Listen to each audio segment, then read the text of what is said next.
오늘 말씀의 제목 세 가지 시험의 의미라는 제목으로 6월 첫째 날 수요예배 말씀 전하도록 하겠습니다.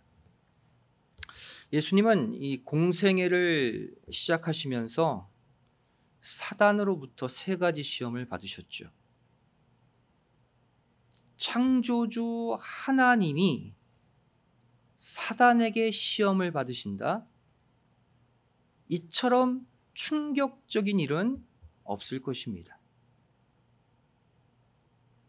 예수님이 창조주가 왜 사단에게 시험을 받으셔야 했는가? 이유는 하나예요. 바로 똑같이 사단에게 시험을 받아야 하는 우리 인간들에게 본을 보여주시기 위함입니다. 베드로전서 2장 21절 말씀 보시면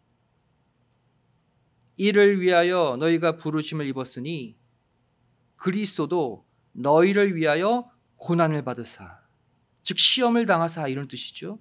너에게 본을 끼쳐 그 자취를 따라오게 하려 하셨느니라.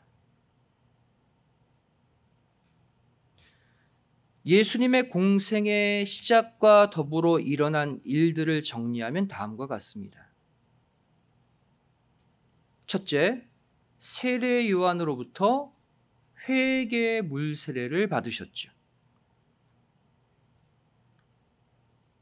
두 번째, 그리고 40일간 금식하셨습니다. 그리고 세 번째, 사단으로부터 시험을 받으셨죠. 어떤 일의 시작은 그 일 전체의 대표성을 갖습니다.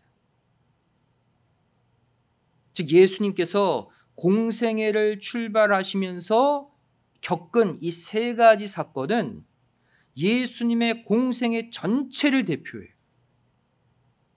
더 나아가서 예수님을 따라 살아갈 성도들의 신앙 생활, 그 생활을 하기에 앞서 반드시 해결해야 될 세 가지 숙제가 있음을 보여주고 있습니다. 첫 번째 무엇입니까? 반드시 내 죄를 고백하는 물세례를 받아야 한다는 거예요. 두 번째 숙제, 반드시 금식하며 기도하는 경건의 시간을 가져야 한다는 거예요. 또 세 번째 숙제, 사단 마귀의 시험과 유혹을 반드시 이겨내야 한다는 것입니다. 결국 예수님이 시험을 준비하시는 과정은 오늘날 우리가 사단으로부터 받는 시험을 대비하는 과정이 어떠해야 할지를 자세히 알려주고 있어요. 예수님처럼 준비해야 예수님처럼 시험을 이길 수 있다는 거예요. 예수님의 시험 준비 과정 첫 번째 무엇이었습니까? 광야로 나가셨죠. 여러분, 광야는 세상의 도움을 바랄 수 없는 곳입니다. 다시 말해 우리가 사단의 시험을 대비하는 첫 번째 과정이 뭐냐? 바로 세상과의 차단이라는 거예요. 여러분, 광야, 오늘 본문에 기록된 그 광야라는 단어 헬라어 에레모스입니다. 에레모스는 어떤 뜻을 갖고 있냐면 혼자뿐인 이런 뜻이, 외로운 이런 뜻이, 또 쓸쓸한 이런 뜻이, 또 버려진 이런 뜻이. 여기서 우리는 사단의 시험을 이기는 가장 중요한 기본이 무엇인지를 배우게 돼요. 오히려 세상 도움을 찾아 나서지 말라는 거예요. 세상을 기대하는 그 모든 루트를 반대로 차단하라는 거예요. 철저히 세상의 도움은 끊어내고 신령한 광야, 하나님만 바라보는 절대 고독의 환경을 만드는 것으로부터 출발해야 된다. 시편 62편 5절 말씀 보시면 나의 영혼아 잠잠히 하나님만 바라라 그랬죠. 하나님만 바라라 무슨 뜻입니까? 달리 표현하면 신령한 광야로 나가라는, 세상을 바라볼 수 없는 곳, 하나님과 나만 있는 신령한 광야로 나가라는 거예요. 그러면 대저 나의 소망이 저로조차 나는도다의 역사가 일어난대요. 또 고린도 후서 1장 9절 말씀 보시면 우리 마음에 사형 선고를 받은 줄 알았으니 이는 우리로 자기를 의뢰하지 말고 오직 죽은 자를 다시 살리시는 하나님만 의뢰하게 하심이라. 같은 얘기예요. 신령한 광야로 나가라는.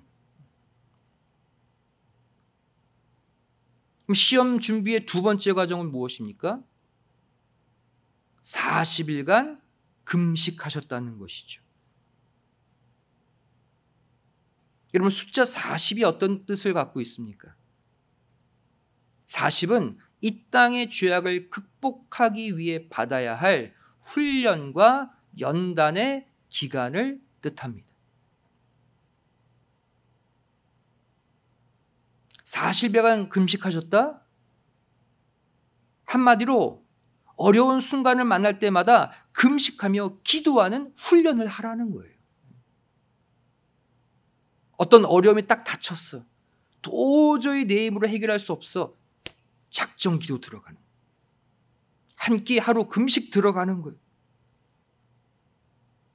이 신앙의 훈련이 삶 속에 정착될 때 어떠한 시험이 와도 능히 통과할 수 있다는 거예요.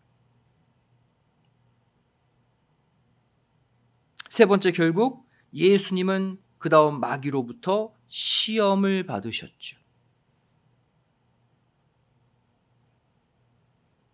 오늘 본문 마태복음 4장 1절 말씀을 다시 보시면 그때에 예수께서 성령에게 이끌려 마귀에게 시험을 받으러 광야로 가사 그랬어요.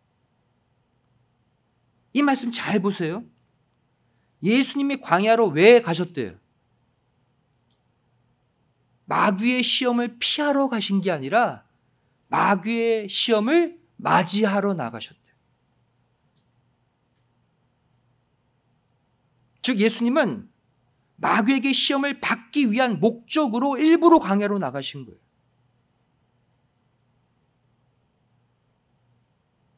예수님은 자신에게 시험이 찾아올 것을 아시고 그것을 회피하는 방법이 아니라 적극적으로 맞이하는 방향으로 가셨어요. 우리도 마찬가지입니다. 시험은 내가 피한다고 해서 피해질 수 있는 게 아니에요. 시험은 내가 만나서 내가 극복하고 내가 통과해야 하는 것이 시험이에요. 통과하게 해주세요. 그러니까 맞이하시라. 어차피 피할 수 없는 시험이라면 시험을 맞이할 준비를 제대로 하는 것이 지혜로운 모습이죠. 예수님처럼 하면 돼요. 내 삶에 큰 시험이 다가온다는 느낌이 드는 순간 아무도 없는 광야로 혼자 나가세요. 골방이 됐던 교회가 됐던 하나님과 나만 있는 장소로 나가세요. 그리고 뭐 하세요? 금식하고 작정 기도에 들어가시라.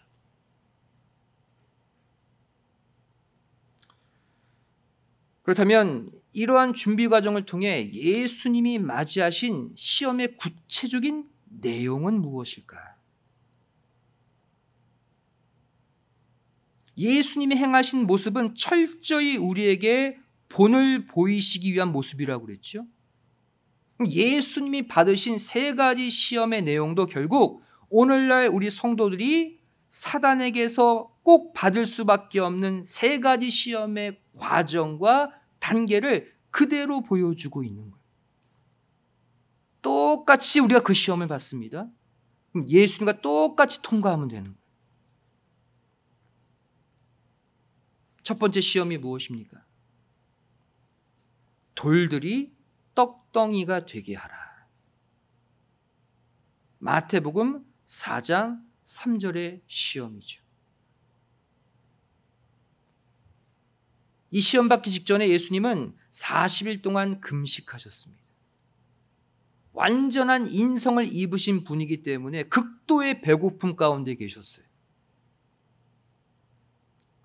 사단은 이렇게 육신적으로 약해져 있는 예수님에게 떡이라는 육신의 양식으로 유혹했습니다. 이것은 우리에게 무엇을 보여주고 있습니까? 오늘날 우리가 사단에게서 받는 가장 첫 번째 시험이 뭐냐? 육체적인 시험이라. 먹고 사는 문제의 시험이라.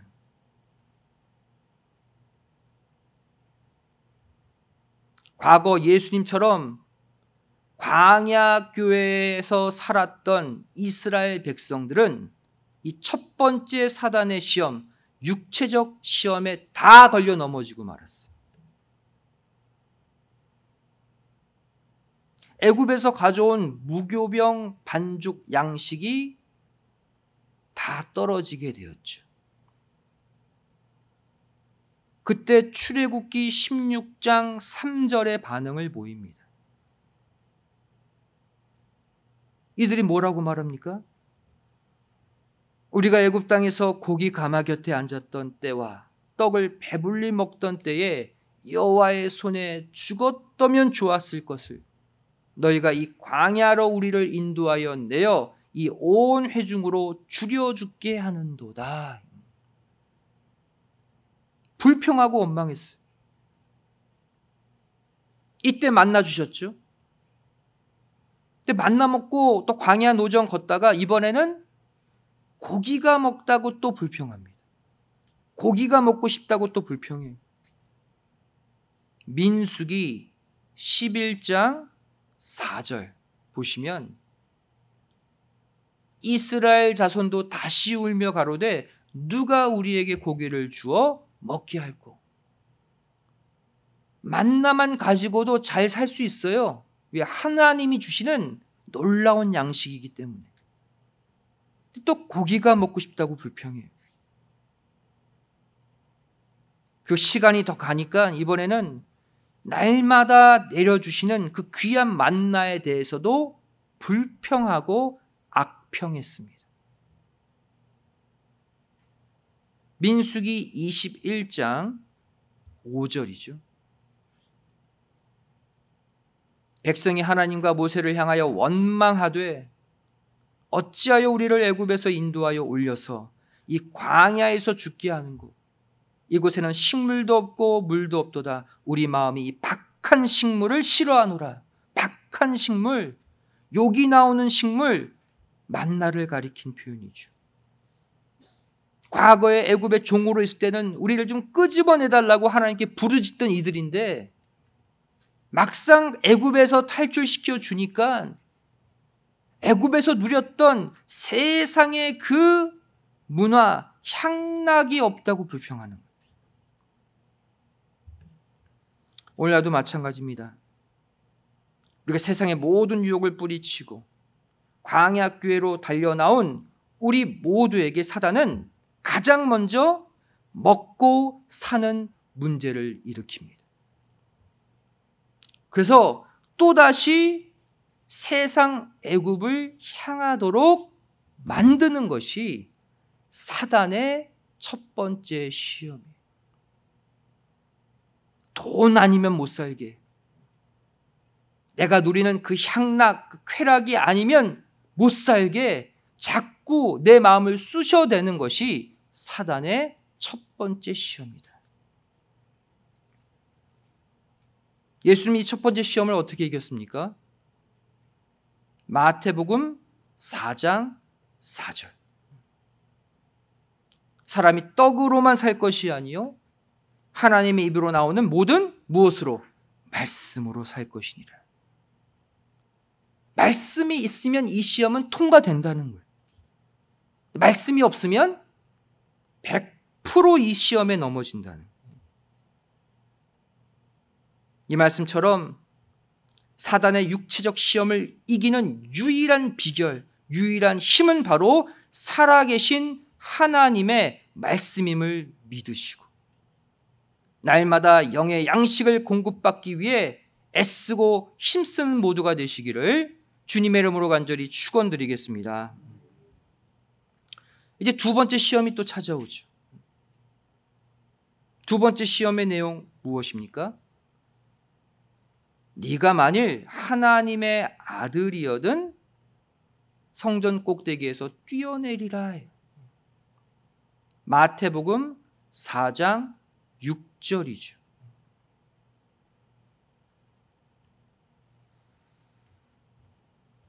사단은 첫 번째 시험을 통과한 예수님에게 이번에는 예수님의 지위를 가지고 시험합니다. 어떤 지위예요? 하나님의 아들, 성자의 지위를 가지고 시험해요. 예수님은 보통 사람이 아니라 하나님의 독생자 아들이시기 때문에 설사 높은 성전에서 떨어져도 천사가 지켜준다는 얘기죠. 이 말이 맞는 말일까요? 틀린 말일까요? 틀린 말이 아닙니다. 당연히 창조주가 몸이 상하면 안 되니까 천사가 도와주겠죠. 하지만 사단은 이 시험을 통해서 예수님이 사단 말처럼 성전에서 뛰어내리게 함으로써 모든 사람들에게 추앙받게 하기를 원했어요. 이게 두 번째 사단의 시험이에요. 다시 말해 두 번째 시험의 핵심이 뭐냐? 이 세상에 자신의 창조주로서의 능력을 과시하게 만들어서 예수님으로 하여금 교만에 빠지게 만들고자 했다는 거예요. 하나님의 아들로서 사람들에게 추앙받게 만들므로 교만케 만든 거예요. 과거 사단은 이 시험으로 짭짤하게 재미를 본 적이 있어요. 언제입니까? 아담과 여자를 이 시험으로 타락시켰어요. 창세기 3장 5절에 나오죠.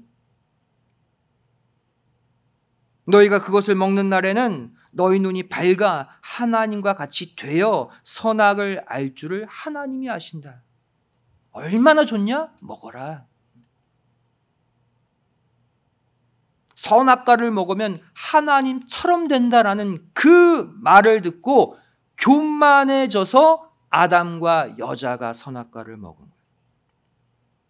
하나님처럼 되려고, 하나님처럼 전지전능한 위치를 차지해 보려고, 아담을 넘어뜨린 그 시험을 지금 둘째 아담이신 예수님께 다시 감행하고 있는 거예요. 이 시험은 예수님께서 이 땅에 종의 모습으로 섬기러 오신 구속의 목적 또한 파괴시키려는 교묘한 술책이었습니다. 예수님은 모든 사람들에게 추앙받으러 오신 게 아니었죠. 마가복음 10장 45절에 예수님이 오신 목적을 스스로 밝히셨어요. 인자에 온 것은 섬김을 받으려 함이 아니라 도리어 섬기려 하고 자기 목숨을 많은 사람의 대속물로 주려고 왔다. 근데 사단은 지금 예수님께 두 번째로 어떤 시험을 합니까? 모든 사람들로부터, 천사들로부터 섬김을 받게 하려고 하고 있는 거예요. 예수님이 떠받듭 받게 만들고자 애쓰고 있는 것이죠. 예수님이 오신 목적을 파괴하는 시험이에요. 여기서 우리가 경계해야 될 사단의 두 번째 시험이 실체가 나옵니다. 무엇입니까? 바로 스스로 교만해지는 정신적 시험이에요. 여러분, 먹고 사는 문제, 물질의 문제를 통과한 자가 넘어지는 시험이 교만의 시험. 정말 없을 때 정말 말씀만 붙잡고 결국 물질 회복해요. 사업체 일어납니다. 첫 번째 시험 어렵게 통과하면 반드시 어떤 마음이 들어요? 야, 내가 잘나서 내 능력으로 하는 교만의 시험이 반드시 따라오는 거예요.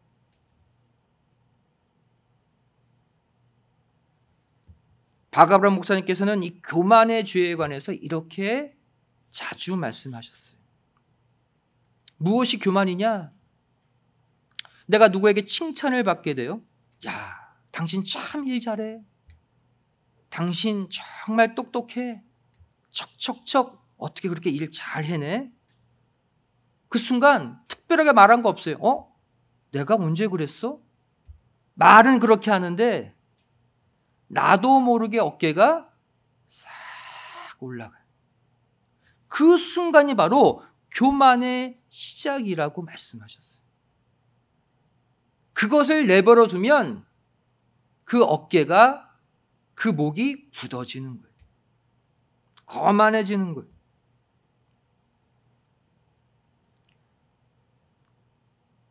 예수님은 이 두 번째 시험을 어떻게 이기셨습니까?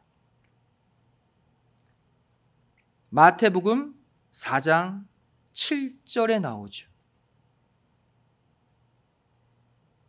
예수께서 이르시되 또 기록되었으되 주 너의 하나님을 시험치 말라 하였느니라. 이 말씀으로 이기셨어요. 잘 보시면 좀 이상하지 않습니까?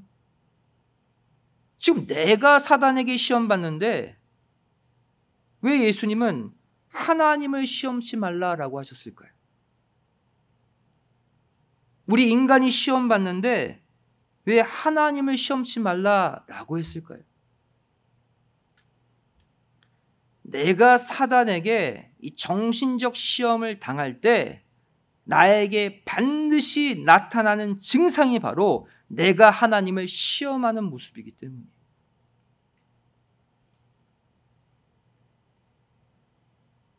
내가 다른 사람들보다 열심히 일하니까, 네가 하나님 열심히 믿으니까 하나님이 다른 사람보다 나를 더 축복해 주실 거예요. 그렇지 않으면 하나님은 올바른 하나님이 아니지. 이렇게 교만은 하나님을 시험하게 만들어요. 동시에 자기 자신도 또한 시험 들게 만들어요. 하나님이 나의 이런 기대에 반응하지 않으시면 곧바로 시험 드는 거예요. 내가 이렇게 열심히 헌신했는데, 열심히 예배드렸는데 왜 저 사람보다, 왜 다른 사람보다 내가 왜 부족해야 돼? 내 기대대로 움직이지 않는 하나님 때문에 하나님을 시험해 놓고 자기가 시험 드는 거예요. 이러한 자에게 하나님은 말씀하시죠. 주 너의 하나님을 시험하지 마.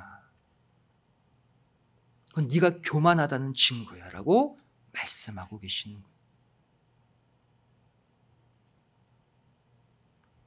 여러분, 육체적 시험을 통과했다고 스스로 안도하고 스스로 자랑하고 스스로를 격려하고 높이는 순간 반드시 두 번째로 찾아오는 교만의 시험에 넘어지고 맙니다.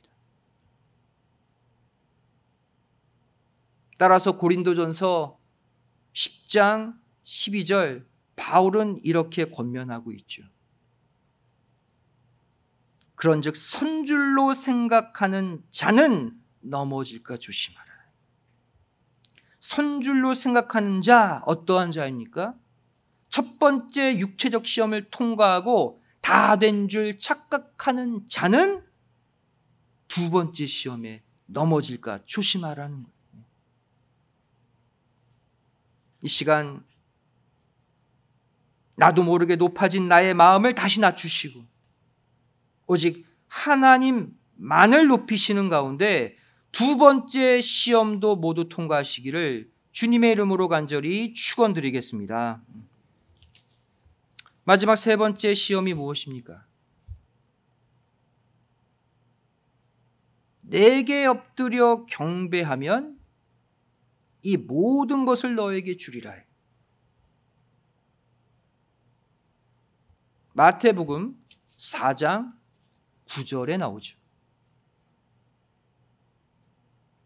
즉 사단은 하나님만 섬기겠다는 나에게 찾아와서 네가 원하는 것 내가 줄 테니 잠깐 나와 손잡자라고 마지막으로 시험한다는 거예요.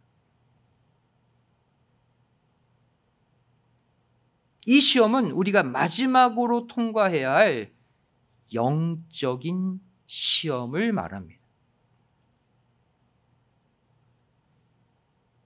여기서 말하는 영적 시험이란 바로 우상 숭배의 시험이에요. 하나님이 아닌 다른 것을 귀하게 여기라는 거예요.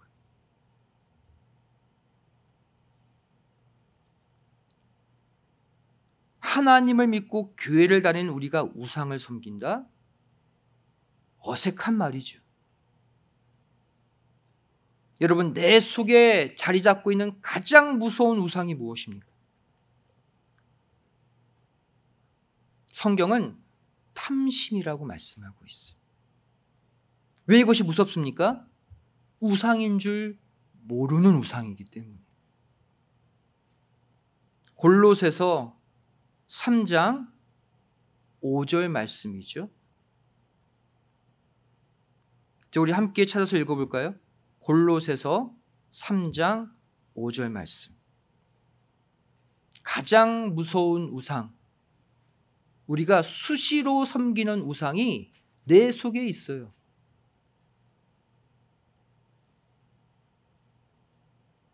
골로새서 3장 5절 말씀 함께 읽겠습니다. 시작. 그러므로 땅에 있는 지체를 죽이라. 곧 음란과 부정과 사욕과 악한 정욕과 탐심이니 탐심은 우상숭배니라. 하나님이 규정하셨어요.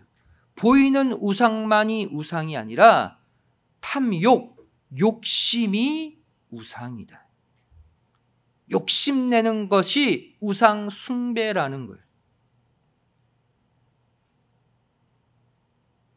다시 표현하면 내가 무언가를 얻으려고, 그것은 꼭 물질만이 아닙니다. 내가 원하는 그 무언가, 그것을 얻으려고 지나친 욕심, 과욕이죠. 이것을 부리는 순간이 사단에게 잠깐 엎드리는 순간이라. 이게 세 번째 시험이에요. 내게 엎드려 경배하면 그랬죠. 그게 다른 게 아니라 내가 욕심을 부리는 그 순간 잠깐 사단에게 엎드려 경배하는. 그렇게 욕심을 막 내고 내가 원하는 것을 위해서 막 달려가다 보면 결국 수단 방법을 가리지 않고 원하는 것을 얻을 수는 있죠. 하지만 그 순간 나는 세 번째 시험에서 지고 마는 거예요. 우리는 욕심을 부리고 그것을 얻습니다. 그러면 내가 뭘 얻은 줄 알아요. 하지만 결국 세 번째 시험에 넘어지는. 예수님은 이 시험을 어떻게 이기셨습니까? 마태복음 4장 10절이죠. 이에 예수께서 말씀하시되 사단아 물러가라. 기록되었으되 주 너희 하나님께 경배하고 다만 그를 섬기라 하였느니라. 다시 말하면 바로 뭐예요? 욕심을 버리라는 거 이게.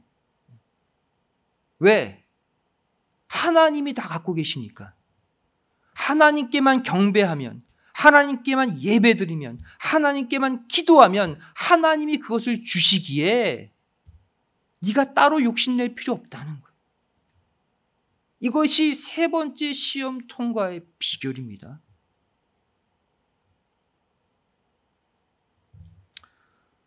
예수님은 산상수훈 가운데 이 세 번째 시험을 다시 경고하셨어요. 그만큼 마지막 시험이기 때문에 가장 통과하기 어렵거든요. 하나님이 아닌 다른 것을 섬기는 게 우상이잖아요.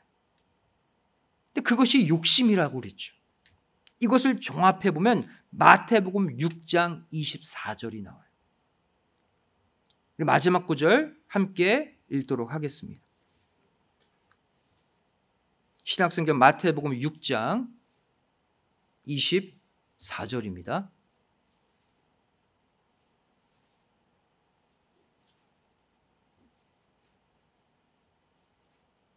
마태복음 6장 24절 우리 함께 한 목소리 읽습니다. 시작. 한 사람이 두 주인을 섬기지 못할 것이니 혹 이를 미워하며 저를 사랑하거나 혹 이를 중히 여기며 저를 경히 여김이라.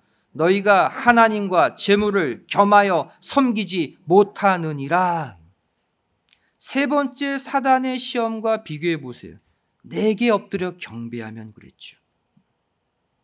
하나님과 재물을 겸하여 경배할 수 없다. 같은 얘기예요. 다시 말하면요, 우리가 가장 욕심내는 것, 또 하나님이 아닌 가장 우리가 의지하고 경배하는 게 솔직히 재물이라는 거예요. 재물의 순간 마음이 기우는 순간 하나님 한 분으로 족합니다. 하나님이 다 해주실 줄 믿습니다 하며 살다가 순간 재물에 기대고 싶고 순간 재물에 의지하는 그 순간 세 번째 시험에 치는 거예요. 그리고 그것이 우상숭배. 결국 예수님은 이 사단의 세 가지 시험을 성경에 기록된 말씀으로 모두 물리치신 것을 볼 수가 있습니다. 굳이 구약 성경을 다 인용해서 물리치셨어요. 첫 번째 육체적 시험, 어떤 말씀으로 물리치셨습니까? 신명기 8장 3절 말씀을 가지고 와서 물리치셨어요. 집에서 찾아보세요. 그대로 인용하셨습니다.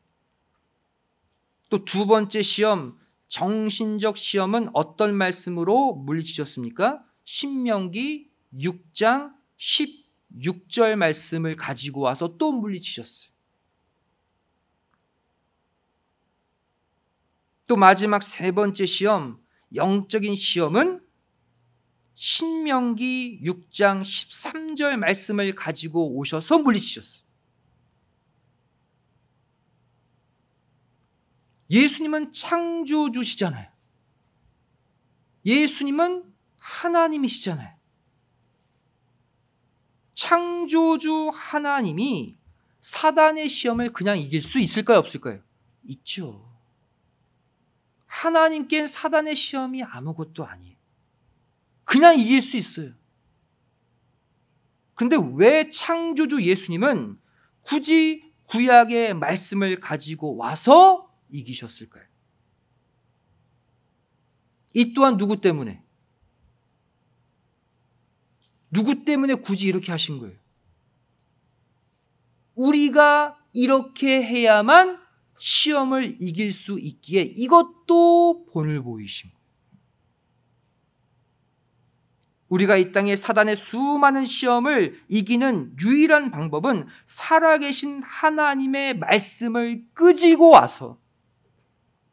와서 그 말씀을 고백해야지만 모든 시험을 이길 수 있음을 우리에게 친히 보여주신 것입니다. 나 스스로는 아무리 강한 의지를 가져도 사단의 시험을 이길 수 없어요. 하지만 무엇은 이길 수 있습니까? 내 속에 내가 품고 믿고 깨닫고 있는 말씀이 있으면 나는 약하지만 내 속에 말씀이 사단의 무한한 시험들을 다 이기고 물리치게 만들음을 믿으시기 바랍니다. 여러분, 그래서 이렇게 교회에 나와 예배드리고 말씀 받는 게 중요한 거예요. 말씀을 읽는 게 중요한 거예요. 또 성경 말씀을 깨닫기 위해 구속사 시리즈를 겸해서 보는 게 그래서 중요한 거예요. 왜? 그 말씀만이 모든 시험을 이길 수 있는 지혜와 명철과 힘을 주기 때문이죠. 현재 여러분들 이 세 가지 시험 가운데 어떠한 시험을 겪고 있습니까? 그것이 어떠한 시험이든지 간에 주시는 말씀을 붙잡고 다 통과하고 이기시는 복음의 승리자들이 다 되시기를 주님의 이름으로 간절히 축원드리겠습니다. 기도하시겠습니다. 사랑 많으신 아버지 하나님, 연약한 우리 인간 때문에 예수님이 창조주가 사단 마귀에게 시험을 받으셔야 했고 또 우리 인간들의 본이 되어 주시려고 친히 성경 말씀을 가지고 와서 사단의 시험을 이기신 예수님을 이 시간 우리가 바라봅니다. 예수님은 우리를 위해 이렇게 모든 것을 다 해주셨는데 저희를 이 예수님의 가르침 절대 잊지 않게 하여 주시고 내 힘으로는 물리칠 수 없는 사단의 시험, 내가 깨달은 말씀으로, 내가 읽는 말씀으로, 내가 듣고 있는 말씀으로 다 이기고 물리치는 승리의 삶을 살게 하여 주시옵소서. 남은 3일도 하나님의 말씀과 동행하는 삶, 사단의 모든 시험을 뚫고 이기는 승리의 삶이 되기를 소원하오며 사랑 많으신 예수님의 이름으로 간절히 기도드리옵나이다. 아멘. 하나님께 모시겠습니다.